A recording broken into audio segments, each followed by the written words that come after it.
Do'stlar, bugungi videoda sizlar bilan Nurinvest analitiklar jamoasi tomonidan oktyabr oyida sotib olish uchun kutilayotgan va tahlil qilib kuzatilayotgan eng zo'r kompaniyalardan bittasini sizlar bilan ko'rib o'tamiz. Bu kompaniya juda ko'p odam tanishi mumkin. Brend kiyimlar sotadigan kompaniya bu Lululemon kompaniyasi, ya'ni Lulu tikeri ostida savdo qiladigan kompaniya. Birinchi navbatda keling, biz savdo qilishdan oldin aytib o'tganimizdek kompaniyani har doim ta'kidlaymiz. Birinchi o'rin uni joizligini tekshiramiz. Ya'ni Musaffo saytiga kiramiz. Musaffodan biz o'zimiz ana shu savdo qilmoqchi bo'lgan kompaniya hozirgi sentyabr oyining oxirgi holatiga qaraydigan bo'lsak, Lulu kompaniyasi halal statusga ega, ya'ni joiz holatda turibdi. Endi biz bu kompaniyani sotib olishdan oldin tahlilchi sifatida nimaga e'tibor beramiz? Yoki sizga ham bu narsani tavsiya qilib o'taman. Agar siz biror kompaniyani sotib olmoqchi bo'lsangiz, ya'ni o'z portfelga qo'shasizmi, qisqa muddatgami yoki uzoq muddatga sotib olmoqchimisiz? Birinchi navbatda kompaniyani biznes modelini tushunishga harakat qiling. Bu sizga nimani beradi? Ertaga iqtisodiyotda bo'ladigan o'zgarish yoki davlatning siyosatida bo'ladigan qanaqadir o'zgarish bo'lishi mumkin yoki qanaqadir qonunlar chiqishi mumkin. Mana shu o'zgarishlar bo'lishi siz savdo qilayotgan kompaniyangizga to'g'ridan to'g'ri ta'sir qiladi. Agar ushlab turgan pozitsiyalaringiz, ya'ni portfelda turgan aksiyalaringiz zo'r foyda turgan bo'lsa yoki zararda turgan bo'lsa, ana shu chiqqan yangilik ularga to'g'ridan to'g'ri ta'sir qiladi. Bu sizga katta zarardan qutulib qolishingizga yoki bo'lmasam daromadni o'z vaqtida fiksировать qilishingizga yordam beradi. Shuning uchun Lululemon kompaniyasini keling birinchi o'rinda biznes modelini tushunishdan boshlaymiz. Ilgari mana ChatGPT yo'q paytda buni alohida kompaniyani kvartalniy hisobotidan yoki bo'lmasam yillik reportidan o'qib chiqardik. Nima ish qiladi, qanaqa holatda biznes modeli qurilgan, bu narsa haqida to'liq ma'lumot olishingiz mumkin edi. Hozir mana ChatGPTga, ya'ni ishingizni osonlashtirgan holatda yozing. Misol uchun, siz savdo qilmoqchi bo'lgan kompaniya. Lululemon kompaniyasini biznes modelini juda ham sodda qilib, nimaga asoslangan, qanaqa pul topadi deb yozadigan bo'lsangiz, keltirib beradi. Masalan, Lulu kompaniyasi asosan sport kiyimlar ishlab chiqaradi. Faqat premium klassdagi, ya'ni qimmat sport kiyimlar ishlab chiqaradigan kompaniya. Mana shu sport bilan shug'ullanadigan odamlar uchun yugurishmi, yogami, shunga o'xshash kiyimlar ayollar, erkaklar uchun va aksessuarlar chiqarish bilan shug'ullanadi. Endi buni biznes modeli, ya'ni bu nima ishlab chiqarishini tushundik. Endi uni biznes modeli qanaqa ishlashini ko'rib olaylik. Lululemon kompaniyasi asosan to'g'ridan to'g'ri klientga produkt sotish modeli asosiga qurilgan. Ya'ni u qanday ishlaydi? O'zini rasmiy do'konlari, ya'ni har xil davlatlarda o'zini rasmiy do'konlaridan to'g'ridan to'g'ri sotishi mumkin yoki bo'lmasa o'zini veb saytidagi e, produktlarni to'g'ridan to'g'ri mijozga yetkazib berish orqali sotadi. Va bu biznes model yana bitta tomoni kamdan kam holatda boshqa sotuvchi orqali sotadi. Ya'ni Lululemon, ya'ni Lulu kompaniyasi mijoz bilan o'zini o'rtada olib sotuvchini juda ham kam holatlarda qo'yadi. Nimaga? Chunki mana shu mijozdan ko'radigan daromadini, ya'ni gross marjasini kamaytirib yuboradi. Bu aynan biz ko'rishimiz mumkin bo'lgan shu yo'nalishda ishlaydigan Nike kompaniyasida ham bo'lganda bir paytlar kompaniya CEOsi keldi, kompaniyaning biznes modelini o'zgartirdi. Ya'ni Nike ham bir paytda faqatgina to'g'ridan to'g'ri klientga sotardi o'zini mana shu rasmiy do'konlari yoki bo'lmasam har xil veb saytdagi o'zini produktlari orqali sotardi. Va yangi CEO keldi, biznes modelda ozgina o'zgarish qilishga harakat qildida, o'rtaga sotuvchi dilerlarni qo'shishni boshladi. Bu narsa kompaniyani nimasiga gross marjasiga to'g'ridan to'g'ri ta'sir qiladi. Ya'ni har bitta produktidan kompaniyada masalan 10 ming so'mdan qolayotgan bo'lsa, to'g'ridan to'g'ri sotgan edi. Endi o'rtaga sotuvchi qo'ygandan keyin u har bitta produktidan 6 mingdan 7 mingdan qolishni boshladi. Ya'ni ana bu orada qolayotgan 3 ming 4 ming narigi sotuvchiga o'tyapti. Bu degani kompaniya o'zini daromadini shunchaki sotuvchiga berib yuboryapti degan tushunchani olib keladi va investorlarda, analitiklarda pozitsiyalar chiqib ketish, kompaniya qiziqishini yo'qotishiga olib keladi. Shuning uchun siz ham Lululemon kompaniyasini yoki shunga o'xshagan kompaniya tahlil qilyapsizmi? Oldin biznes modelini tushuning. Xo'p, Lulu kompaniyasi mana aytganimizdek to'g'ridan to'g'ri sotish bilan shug'ullanadi va brendga sodiqlikni yaratishga harakat qiladi. Ya'ni mijozlarga iloji boricha zo'r xizmat ko'rsatish va ularni qimmat produkt sotsa ham uzoq muddat o'zlarida sodiqlik holatda ushlab qolish asosiga qurilgan biznesda ishlab keladi. Ya'ni endi biz kompaniyani mana shu holatda nima ish qilishini, biznes modelini qisqacha tushunib oldik va uni saytiga ko'radigan bo'lsak, mana kompaniya ayollar uchun, erkaklar uchun kiyimlar ishlab chiqarib sotish bilan shug'ullanadi va sumkachalar, har xil aksessuarlarni tayyorlash bilan shug'ullanadi. Siz, kompaniya saytiga kirib ko'ring, umumiy produktlar bilan tanishing, qanaqangi produktlar ishlab chiqaradi, modellari, ya'ni segmentlari qanaqa segmentlar bilan shug'ullanadi. Ya'ni faqatgina ayollar uchun chiqaradimi, faqat erkaklar uchun chiqaradimi yoki bo'lmasam siz tahlil qilayotgan kompaniya single segmentdan yoki bittagina produkt chiqarib sotadimi? Mana shu narsalarni to'g'ri tushunsangiz, demak kompaniya ertaga bitta produktda bozor o'lib qoladigan bo'lsa, ikkinchi produktidan bu daromadini yopib ketishi oson bo'ladi. Xo'p, endi kompaniyani tushundik. Biznes modeli qanaqa ishlashi bu haqida ma'lumot ega bo'ldik, joizligi zo'r. Endi kompaniyani haqiqatdan moliyaviy holati, ya'ni u yaxshi yuryaptimi yoki yo'qmi? Agar biz texnik jihatini qaraydigan bo'lsak, 2025-yildan beri mana grafikda ko'radigan bo'lsak, 2025-yil boshidan beri mana hamma kompaniyada tushish bo'ldi. Bu o'zi 2000 nechinchi yildan beri tushib kelyapti? Xo'p, 23 oxiri 24 boshlaridan beri faqat pastga qarab kelayotgan kompaniya. Aksiya narxi keskin tushib faqatgina pastga qarab yuryapti. Bu yerda ozgina o'sish, yana dальше pastga qarab tushish bo'lyapti. Ya'ni kompaniya 2 yildan beri faqatgina sell offda kelyapti. Faqat pastga qarab sotilib kelyapti aksiyalari. Xo'p, 2025 boshida xulosa qiladigan bo'lsak, Tramp hokimiyatga keldi, yangi o'zgarishlar bo'ldi. Ko'p aksiyalar narxlari xuddi shunga o'xshab pastga qarab tushib ketdi. Lekin aprel oyini kuzatadigan bo'lsak, apreldan boshlab aksiyalar faqat tepaga yurdi.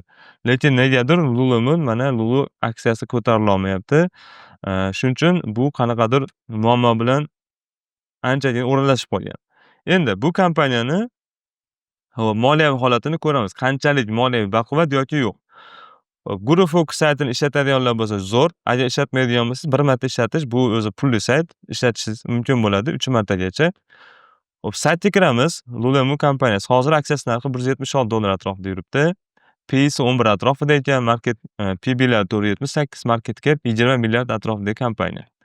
Xo'p, endi umumiy holatda summarisini ko'radigan bo'lsak, daromadlilik ko'rsatkichlari bo'yicha juda ham zo'r, 10 da 10 ko'rsatkichni beryapti. Bu degani kompaniya marjasi hozircha zo'r, istatistika o'zini ma'lumotlarga nisbatan ham zo'r va industriyada ham juda ham zo'r degan ma'lumotni beryapti. Operatsion marjasi ham zo'r, boshqa kompaniyalarga nisbatan, raqobatchilarga nisbatan ham. Demak, bu kompaniyaning marjlanishida hozircha yaxshi, ya'ni yaxshi o'sib kelyapti. Mana shu narsalarni net marjasini ko'radigan bo'lsak, net marjasi, ya'ni qolayotgan sof marjasi ham juda ham yuqori. Istoriyasida ham yoki bo'lmasa industriyasida ham juda ham yaxshi narsani ko'rsatyapti. Hop, financial tomonda ozgina muammo borligini ko'rishimiz mumkin. 7, 10 da 7 ko'rsatkichni ko'rsatyapti, ya'ni cash to debtda ozgina qizilga o'tgan, ya'ni pasayib qolganini ko'rsatyapti. Bu nimani tushuntiradi? Kompaniyada oxirgi paytda qarz ko'tarilib qolganini ko'rish mumkin bo'ladi. Xo'p, buni ko'rishimiz uchun biz pastroqqa tushamiz. Mana financial oxirgi kvartalniy davrini ko'radigan bo'lsak, 2014-yildan 2023gacha, 24gacha ham deylik, mana 2024dan 25gacha kompaniya revenuesi zo'r, haqiqiy bombitskiy o'sib kelyapti, tepaga qarab yuryapti. Faqat EBITDA bilan net income, ya'ni sariq kolonka bilan berilgan EBITDAsi va net income'i yashil bilan bergan. To'g'ri, EBITDA ham ko'tarilgan, net income ham ko'tarilgan. Umumiy revenuega nisbatan. Lekin mana shu yerda bitta narsa e'tibor qaratishimiz kerak, cash debt'i. Cash o'sib borgan sari oxirgi bir necha yil ichida, oxirgi 20-yillardan beri kuzatishimiz mumkin ekan. 20-yillardan beri kompaniyada ozgina qarz juda ham oshib borayotganini ko'rsatyapti. Oz-ozdan ko'tarilib boryapti, lekin qarz juda ham kattalashib ketgan. Cashni debtga nisbatan miqdori ancha pasayib qolgan. Bu demak, kompaniyada moliyaviy holatda nimadir muammo bo'lyapti degan tushunchani ko'rsatadi. Agar oxirgi paytdagi o'zgarishlarga qaraydigan bo'lsak, kompaniyani biznes modelida yoki bo'lmasam bozordagi strukturasida ozgina o'zgarishlar nimadan kelib chiqadi?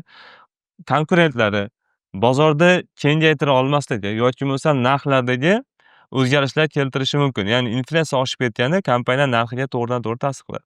Yoki iste'molchilarning hissiyoti. Iste'molchilar uje sport kiyimlari unchalik sotib olishdan ko'ra, asosan ko'chaga kiyadigan kiyimlardan ko'proq e'tibor berayotgan bo'lishi mumkin. Bu narsani kompaniya o'zini kvartalniysida yoritadi.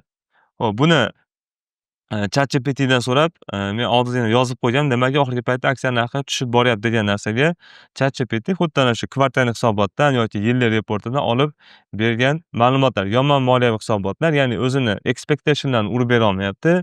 bozorda talab pasayishi, tariflar va bojlar, ya'ni ana shu tariflarni ortib borishi, bu ham buni Xitoydan o'zi produktlarni chiqartirib olib kelgani uchun tariflar oshib ketgan va narx siyosatida ozgina qiyinchiliklarga duch kelib qolgan. Raqobat kuchayib borayotgani investorlarning ishonchini pasayishiga olib kelganini ko'rsatib beryapti. Xo'p, bu yergacha ko'rdik, kompaniya zo'r. Endi DCF bo'yicha ko'raylik. Ya'ni kompaniyani DCF modeli bo'yicha ko'radigan bo'lsak, kompaniyaning asl ichki narxi $506 ni ko'rsatyapti. Ya'ni bu Guru Fokus'da berayotgan statistik ma'lumotlarga asosan. Bu degani, hozir agar aksiyani oladigan bo'lsak, bu sizdan 65% pastroq ekan hozirgi narxidan. 65% daromad ko'rasiz degan to'laqonli tushunchani bermaydi. Bu shunchaki tahlil yo'nalishi. Ya'ni tahlil qilayotganda bu jihatini ko'rasiz, moliyaviy holatini ko'rasiz, DCF bo'yicha ko'rasiz. Demak, kompaniya hozir anchagina o'zini asl narxidan pastga tushib qolganini ko'rsatyapti. 176 bo'ladigan bo'lsa, demak yaqin orada 506 gacha chiqishi mumkin. Balkim 500 ga chiqar, balkim umuman chiqa olmas, balkim bu narsa ishlamasligi ham mumkin. Siz tahlil sifatida faqat bu jihatlarga qarab o'tishingiz mumkin. Forecastlari, umumiy holat, ya'ni tahlilchilar tomonidan bu kompaniyaga qanaqangi expectation berilyapti. Eng zo'r holatida $500, o'rtacha $208 ga chiqishi mumkin, low holatida $100 gacha tushishi mumkin degan ma'lumotlarni berib o'tyapti. Valuation'iga qaraydigan bo'lsak, ya'ni kompaniyani P/B nisbatlari bo'yicha umumiy holatda ko'radigan bo'lsak, demak kompaniya o'zini asl narxidan ancha pastga tushib qolgan va juda ham привлекательный, ya'ni kompaniya sotib olish uchun juda ham chiroyli narxda turibdi degan bizga tushunchani beryapti. Price book value'sini ko'radigan bo'lsak ham juda ham zo'r, price vs revenue'ni ko'radigan bo'lsak ham haqiqatan juda ham zo'r ma'lumotlarni beryapti. Juda ham zo'r bu narsa bizga Guru Fokus'dan tayyor tahlil holatda bo'ladi. Siz ma'lumotlarni olishingiz mumkin. Keyinchisi, xo'p, Stock Analysis saytiga kiramiz. Stock Analysis saytida kompaniya umumiy moliyaviy holatini ko'rib o'tamiz. Ko'radigan bo'lsak, 2021-yildan beri kompaniya haqiqatan daromadlar ortib borayotganini ko'rishingiz mumkin. Lekin revenue growth'da oxirgi 24-25 ni kuzatadigan bo'lsak, revenue growth'da ozgina pasayish sezilyapti uje. Ya'ni oldinlari 10%, 42%, 29% revenue growth qilgan bo'lsa, endi 18, 19 qilib, ya'ni revenue o'sishi pasayib, ya'ni juda ham pasayib boryapti. Bu nimani ko'rsatadi?